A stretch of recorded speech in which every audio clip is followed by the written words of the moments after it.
السلام علیکم ورحمۃ اللہ وبرکاتہ۔ تجوید کے سبق کے ساتھ میں ہوں قاری ندیم۔ امید کرتا ہوں کہ آپ سب خیریت سے ہوں گے۔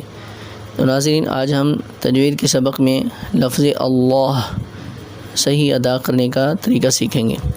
اس میں ہم نے دیکھنا یہ ہوگا کہ جب ہم قرآن پاک کی تلاوت کر رہے ہوں تو وہاں جب لفظ اللہ کے لام سے پہلے زبر اور پیش آ جائے تو وہ لفظ اللہ کا لام موٹا پڑھا جائے گا، یعنی کہ اللہ کے نام میں بلندی ہو۔ جیسے ہم پڑھتے ہیں اذان میں اللہ اکبر، اسی طرح دعا میں ہم جو ہے لفظ پڑھتے ہیں اللہم اغفر۔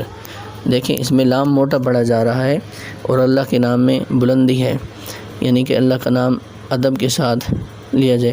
اور اسی طرح ہم جو ہے پڑھ رہے ہوں قرآن پاک، جس طرح ہم قرآن پاک شروع کرنے سے بسم اللہ پڑھتے ہیں تو لفظ اللہ کے لام سے پہلے زیر آ جائے تو وہ باریک پڑھا جائے گا، جیسے بسم اللہ الرحمن الرحیم۔ آپ دیکھیں یہاں پر لام سے پہلے زیر تھا تو ہم نے اس کو باریک پڑھا۔